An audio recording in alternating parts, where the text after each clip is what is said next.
Il est 12h11. Merci d'être avec nous. Je reçois donc Benjamin Fiorini, qui est maître de conférences en droit privé et sciences criminelles à l'Université Paris 8.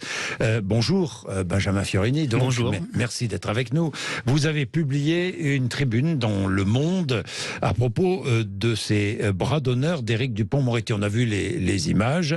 Le délit d'outrage pourrait être caractérisé à l'encontre du garde des Sceaux, dites-vous. Peut-il être sanctionné ? Théoriquement, oui.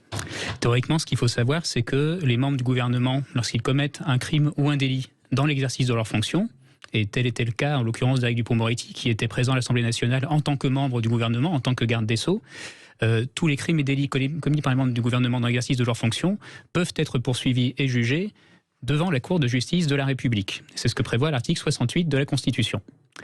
Or, les faits qui auraient été commis par Éric Dupond-Moretti, il faut toujours employer le conditionnel en la matière, même si les images sont publiques et disponibles, exactement. Ce seraient 3 bras d'honneur adressés à un député, en l'occurrence Olivier Marleix, qui est président du groupe des députés républicains à l'Assemblée nationale. Et il se trouve que ces faits-là, si on le regarde attentivement, l'article 433-5 du Code pénal, peuvent effectivement relever de la qualification d'outrage. Donc, vu qu'on a un délit qui aurait été commis par un ministre en exercice, j'en déduis que juridiquement, il serait possible que la Cour de justice de la République puisse en être saisie. Mais qui peut ouvrir une procédure judiciaire ? Il y a 2 possibilités. 2 possibilités seulement. Il y a seulement 2 personnes au monde, j'ai presque envie de dire, qui pourraient ouvrir cette procédure devant la Cour de justice de la République. La première, ça serait la victime dans cette affaire, qui serait par conséquent Olivier Marleix lui-même, qui pourrait déposer plainte devant ce qu'on appelle... Il pourrait déposer plainte devant ce qu'on appelle la commission des requêtes près la Cour de justice de la République. Donc ça, c'est une première possibilité. Et la deuxième possibilité, qui est prévue par la loi organique qui fixe les procédures devant la Cour de justice de la République, la deuxième personne qui pourrait le faire, c'est le procureur général près la Cour de cassation, c'est-à-dire François Molins, qui pourrait en quelque sorte s'auto-saisir et saisir la commission d'instruction de la Cour de justice de la République après avoir recueilli l'aval de la commission des requêtes. Bien, oui, mais Éric Dupond-Moretti, si j'ai bien compris, pourrait, lui, estimer que ces gestes visaient, je ne sais pas, la présomption d'innocence, par exemple. Oui, c'est ce qu'il a essayé d'avancer dans l'hémicycle pour justifier ses actes, ses gestes. Il a indiqué effectivement qu'il ne visait pas la personne d'Olivier Marleix, quand bien même les gestes, manifestement, auraient été dirigés vers lui, mais qu'il visait ses propos. Ça équivaut en droit à invoquer le mobile, ce pourquoi on a commis le geste, comme un fait justificatif, c'est-à-dire comme quelque chose qui excuserait notre infraction. Le problème, c'est qu'en matière d'outrage, ce raisonnement, en droit, n'est absolument pas admis. Imagine-t-on, par exemple, des personnes qui, comme tous les mois en France, sont condamnées pour des gestes identiques commis à l'égard des forces de l'ordre, par exemple vis-à-vis des policiers.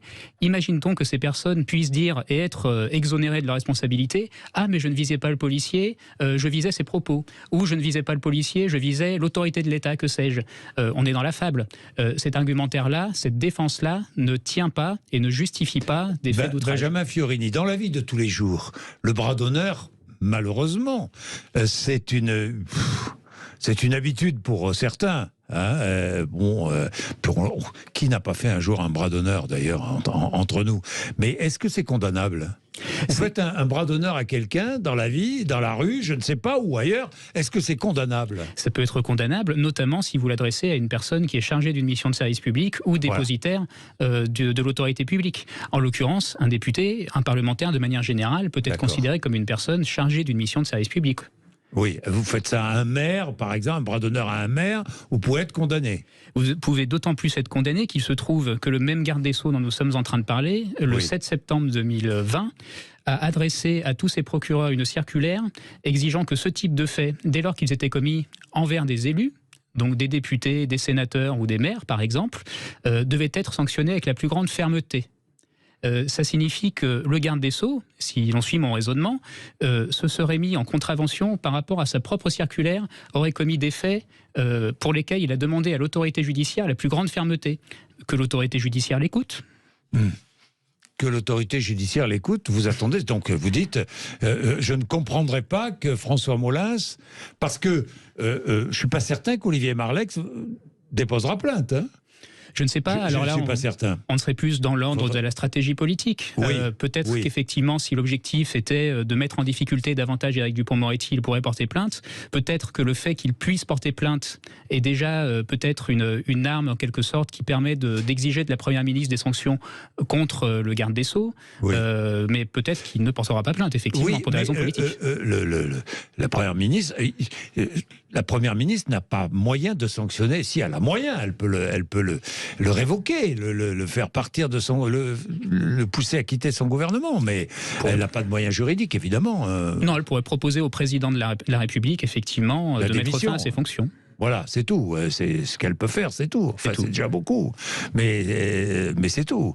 Apparemment, d'ailleurs, il y a quelques tiraillements entre Elisabeth Borne et Éric Dupond-Moretti, d'après ce que j'ai cru comprendre. C'est assez compliqué, parce qu'il ne faut pas oublier qu'Éric Dupond-Moretti est déjà mis en examen dans une autre affaire, de prise égale d'intérêt devant la Cour de justice de la République, de telle sorte que s'il y avait de nouvelles poursuites devant la Cour de justice de la République, ça serait un doublé historique, comme Éric Dupond-Moretti a souvent qualifié son bilan. Il a souvent parlé de bilan historique, de doublé historique, là on l'aurait pour de vrai. Vous n'aimez pas Éric Dupond-Moretti, non? Je n'ai rien de personnel contre Éric Dupond-Moretti. Non, parce que je sens qu'il y a non, il n'y a rien de particulier, non? Non, c'est simplement que je suis en train, par ailleurs, de mener un combat pour la préservation des jurys populaires de cour d'assises, parce que vous savez peut-être qu'ils sont supprimés dans la majorité des affaires criminelles depuis le 1er janvier 2023. Oui. Et il se trouve qu'Éric Dupond-Moretti valide cette suppression des jurys populaires dans 60% des affaires depuis le 1er janvier 2023, alors même qu'il en a été 60% des affaires, hein, attention. 60% des affaires, oui, aux assises. Alors même qu'il en a été un fervent défenseur avant, et c'est un retournement de veste à partir du moment où il a raccroché sa robe, dont j'ai du mal à m'expliquer. Pourquoi êtes-vous opposé? Pourquoi est-ce que des magistrats professionnels ne seraient pas mieux pour juger certaines affaires aux assises que des jurés populaires, qu'un jury populaire? Il y a beaucoup de raisons. Pour commencer, le jury populaire, c'est un héritage de la Révolution française. Oui. C'est quelque chose qui a été créé juste après la Révolution de 1789, donc c'est un héritage démocratique extrêmement important. C'est le dernier espace démocratique qui permet à des citoyens de rencontrer des juges, de délibérer avec eux et de rendre la justice au nom du peuple français. C'est un espace où les jurés vont apprendre ce que c'est la réalité des affaires, notamment les affaires de viol qui vont être jugées, qui vont représenter 90% du contentieux de ces nouvelles cours sans jury populaire. C'est par conséquent aussi une régression pour la cause féministe, puisque ça signifie que les infractions de viol ne vont plus avoir ce regard citoyen dont elles bénéficiaient jusqu'alors. Enfin, les magistrats vont faire leur travail quand même. Vous ne jetez pas l'opprobre sur le travail des magistrats, ou magistrates d'ailleurs. Non, je ne jette pas l'opprobre sur le travail des magistrats. Je considère seulement que la participation des citoyens à la justice criminelle est une dimension importante de notre démocratie et qu'on ne peut pas la sacrifier comme ça, en claquant des doigts sans qu'il y ait eu de débat public sur la question. Et je m'attelle actuellement justement à ce qu'il y ait un débat public sur la question, et j'en profite pour dire que j'ai déposé une pétition citoyenne sur le site du Sénat qui vise à préserver les jurys populaires, qu'on retrouve sur le site www.sauvonslassises.fr. Bien, oui, c'est d'ailleurs, les jurys populaires, c'est une vraie question. Hein. C'est un vrai débat. Vous avez raison d'ouvrir ce débat parce que c'est un vrai débat, c'est vrai. Bien, merci beaucoup, dans tous les cas, Benjamin Fiorini, d'être venu nous voir.